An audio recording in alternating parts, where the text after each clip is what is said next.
All right, this is Algebra 1 3.4. We're on page 154 in the book. Make sure you get your books out. So far we've solved equations. We've solved equations with doing the inverse operations. We've solved equations by simplifying. That means we've added like terms, or we've used the distributive property. This time you're going to notice we are going to solve equations with variables on both sides. That's the name of this lesson. And the vocabulary that we have is identity, and I'm not really sure why they have identity in there. I'm trying to look through here to see if it's, oh, here, it's on the top of page 156. It says, an equation that is true for all values of a variable is an identity. An equation that is true for all values of the variable. That's identity, and that is on page, if you want to read it in print, that is on page 156 on the top of the page, and you'll see the highlighted word right there. Okay? So the solution of an identity is all real numbers. Some equations have no solution, and we'll talk about those, and we'll make this make sense as we go through. So let's go through to the first example, and one thing I want you to notice right away is that we have the left side and the right side of the equation here, here, and here. But notice you have an x right here and an x right here. So what I try to do is in the very first thing is I always try to simplify first. That's the first thing I do, is I look at both sides and I see if I can simplify first. And when I say simplify, I mean, can I add any like terms? Can I do the distributive property? Can I do anything there? So the first thing I do is I simplify. And if you can't simplify, you just at least you look at it and you say, can I simplify anything? In this case, it's no. Can't simplify. The second thing I do is I try to get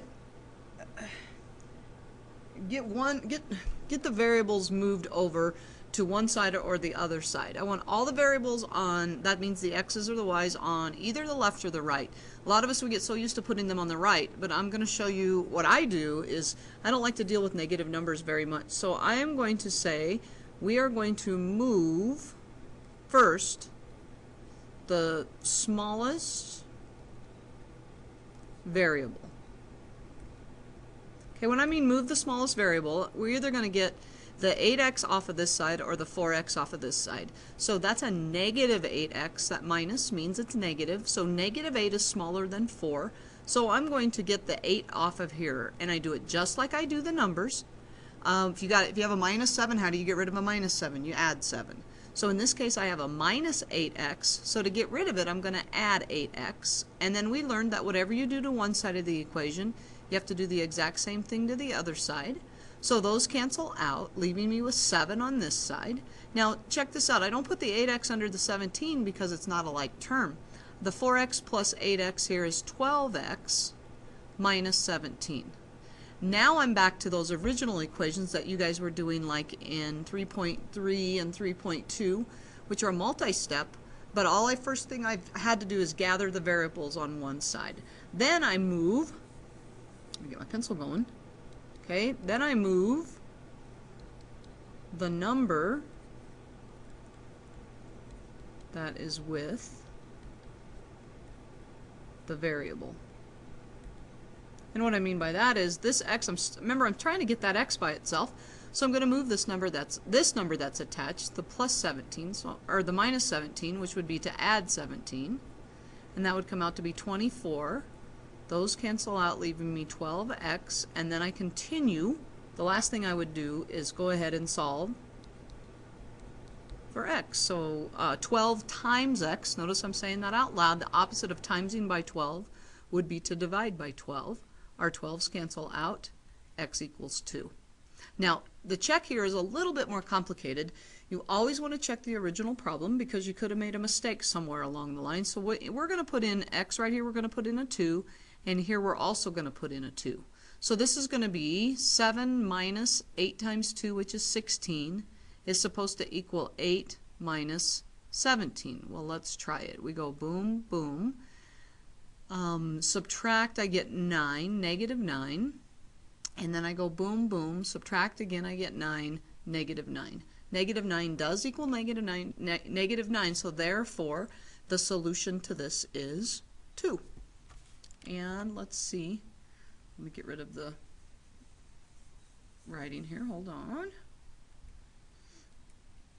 So we go through here and we see they write the original equation just like we do. They add the 8x to both sides, and notice they're using the horizontal. I'm going to check to see. Somebody's here. The horizontal format instead of the vertical format. We simplify each side, which is what we did. We add the 17, which is what we did, and then we divide. And then they check, which is what we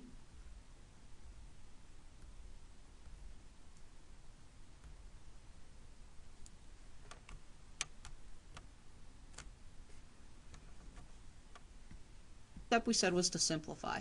So I look at this side of the equation, and there is the distributive property right here. Okay?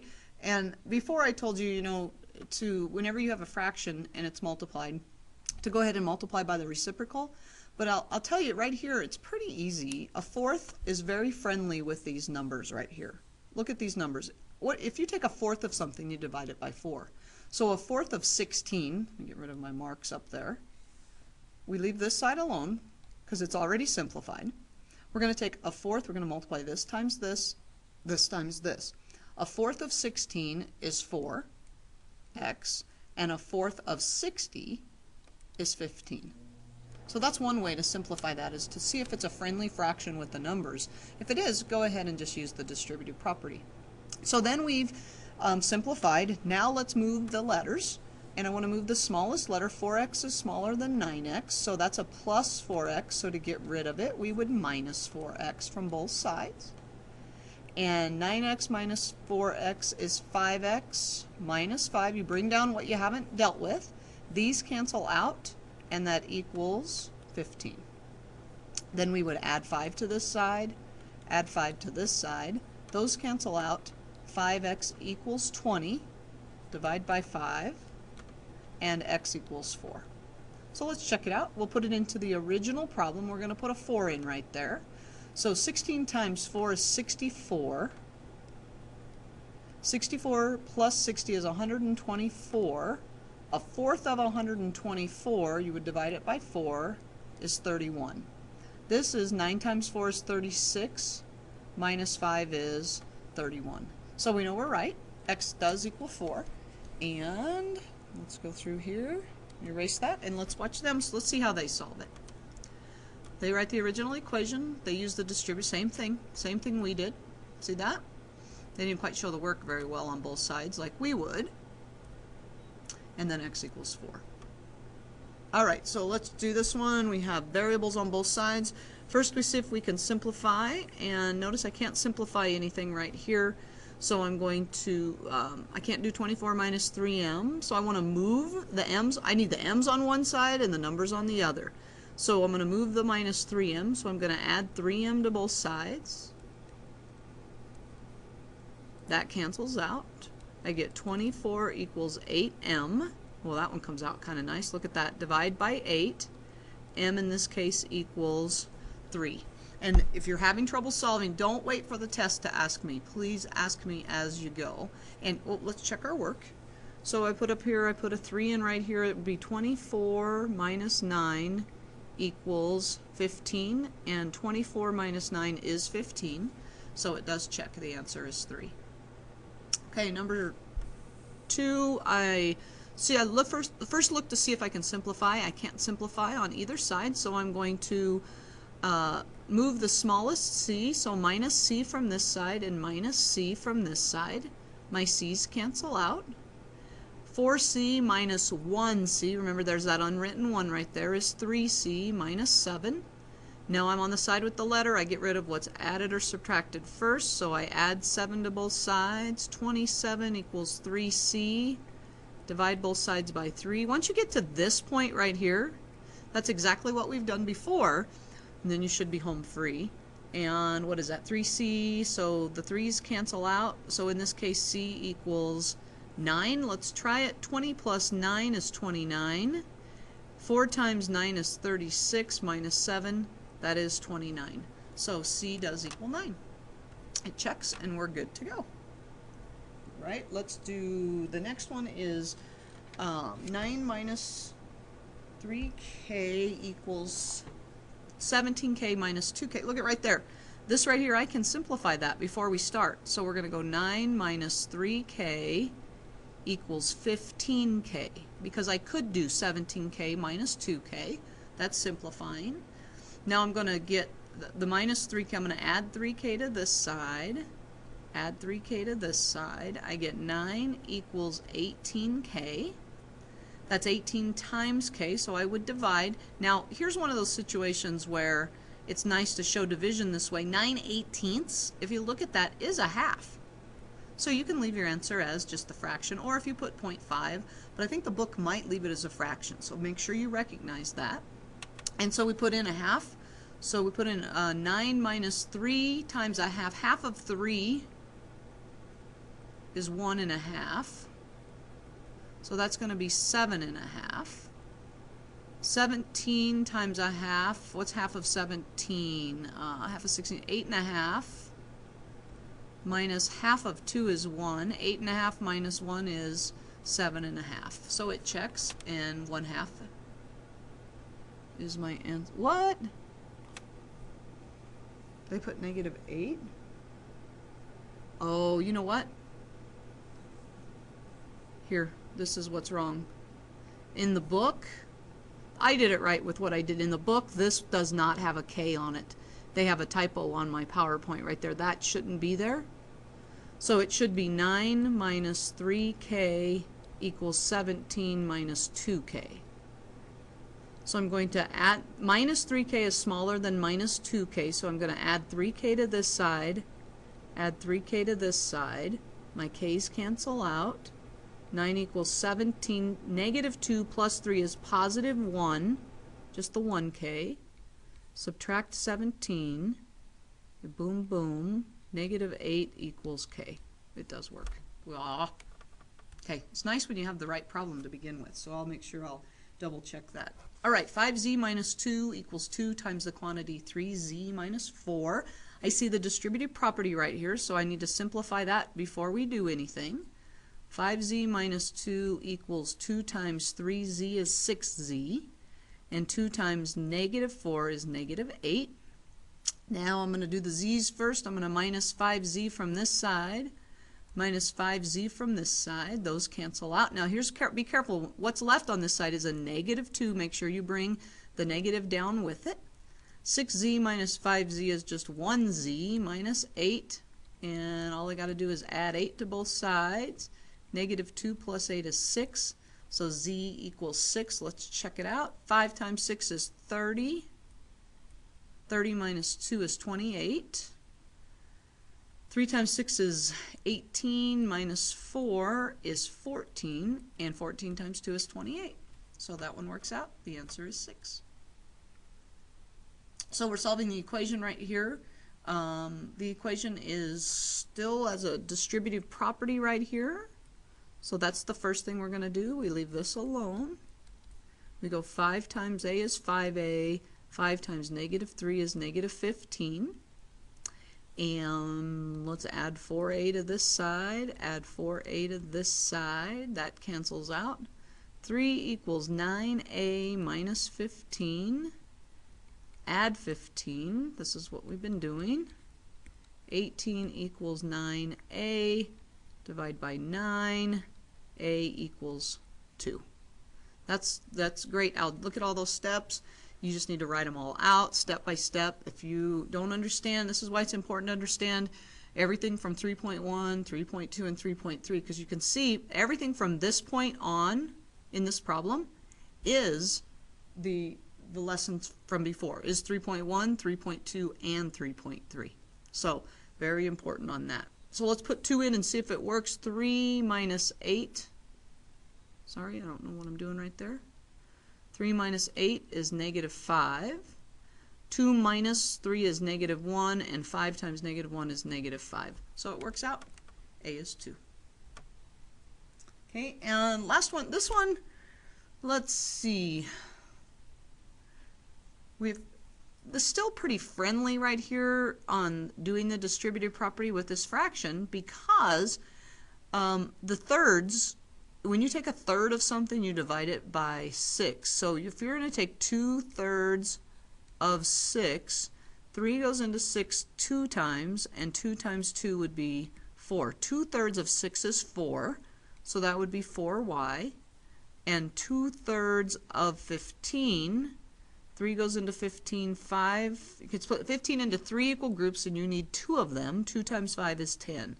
So that simplifies to be 4y plus 10. And here we have 8y minus 6. So we're going to subtract 4y, and I get 4y minus 6 equals 10. Add 6, cancel those out. 4y equals 16. Divide by 4. In that case, y equals 4. Check our work. 8 times 4 is 32. 32 minus 6 is 26. 6 times 4 is 24, plus 15 is 39. We divide 39 by 3 for the thirds, that's 13, and the top tells us how many we get. 2 13s is 26. That one checks. Answer is 4. Alright, so a lot of work, a lot of showing your work to both sides. Please ask if you run into trouble, and let's check out this example 3. A car dealership sold 78 new cars and 67 used cars this year. The number of new cars sold by the dealership has been increasing by 6 cars each year. The number of used cars sold by the dealership has been decreasing by 4 cars each year. If these trends continue, how many years will the number of new cars sold be twice the number of used cars sold? So let's check and see. We're going to put on one side of the equation, we're going to put the information about the new cars, and on the other side of the equation, we're going to put the information about the used cars that they gave us. Well, we know that this year they sold 78 new cars, and that has been increasing, so plus 6 cars each year. So we don't know how many years, but 6x would represent 1 year, 2 years, 3 years. When will the used cars be twice the number? So we want to take twice the number of used cars, which is 67, and it's been decreasing by 4x. And I think that might be our equation. Let's see what they come up with. There's the 78 for the new cars right here. Here's increase plus 6x. 2 times how much they sold. I just put a minus instead of the negative, but we had the same thing right there. So we write that equation. We do out the distributive property. That's where they took 2 times 67, 2 times 4x. You'll see that. And I would add 8x to both sides. Yep, that's what they're going to do. And then they subtract 78. Divide both sides by 14, x equals 4. So the number of new cars sold will be twice the number of used cars sold in 4 years. In that case, x was the 4. So it says you can use a table. Look, you can keep track of each of them for the next few years, and when will it be twice as much? 102 is twice as much as 51 there in the 4th year. So what if in example 3, suppose the car dealership sold 50 new cars this year and 78. How many years? So let's put, it'll be 50 plus 6x 2 times 67 minus 4x. So all we had to do was change this number.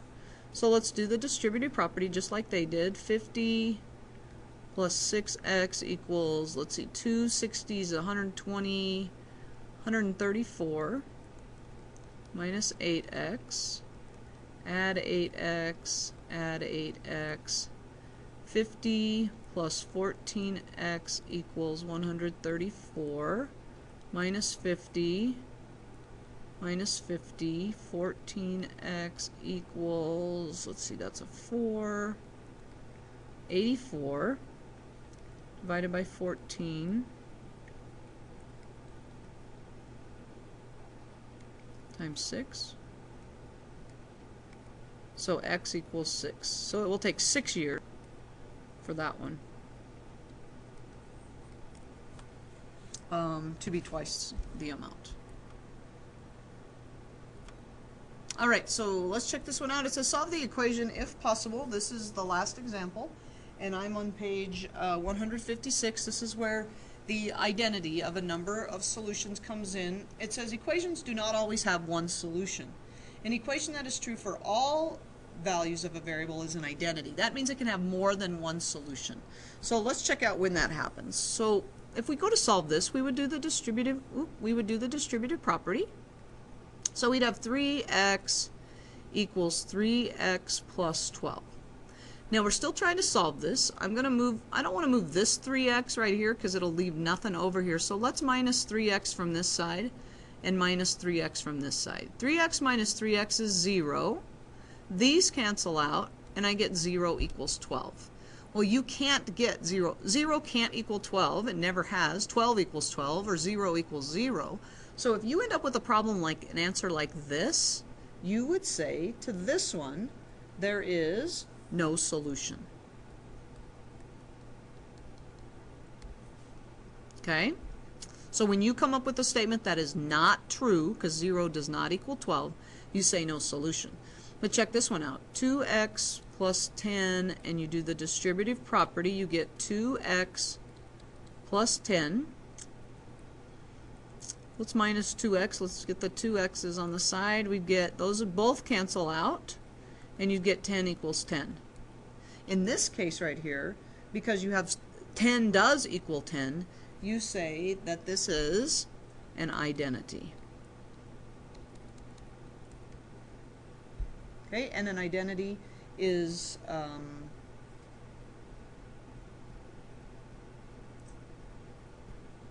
there's many solutions because all real numbers. Okay, you could put 1 in, it would still come out, it would be equal. You could put 2 in for x, you could put 3 in for x. That's why it is many solutions. Okay? So there they're solving, they do the distributive property. So they're explaining why that one is no solution. Just like we did. Not true, so we say no solution. Then they do this one, they go through the distributive property. We go back to that, go to the distributive property, and then they realize that there's many solutions because all numbers would fit in there and make it work. So it says solve it if possible. So we go through and we go 9z plus 12 equals distributive property. 9z plus 27. 9 times 3 is 27. We would minus 9z from both sides. The 9z's both cancel out. I get 12 equals 27. And we say no, 12 doesn't equal 27. So that would be no solution. We can't solve that one. And that's good. Okay, this one. Let's go, they're both simplified. So we go ahead and minus the 7w. So I get 1 equals 8w minus 7w is 1w plus 1. Go ahead and minus 1. I get w equals 0. This one we could solve because none of the letters canceled out, none of the numbers canceled, the numbers canceled out there before we solved it, so w in this case equals 0. So basically there's 3 things that can happen. You can have no solution, you can have one solution, or you could have many solutions. So all those we did with example 1 and 2 were just one solutions. And so then they're going to throw in there may be some that don't work out, and you'll end up with no solutions. So we got distributive property on both sides on this one. So we go 6a plus 6, and that comes out 6a plus 6. And when you see this, when both sides are equal, you should be able to say, see what's going to happen if you minus 6a from both sides. Notice they're both going to cancel out, and you get 6 equals 6. So in this one we would say many solutions. Or let me see if your book calls it many solutions. Your book might call it also identity.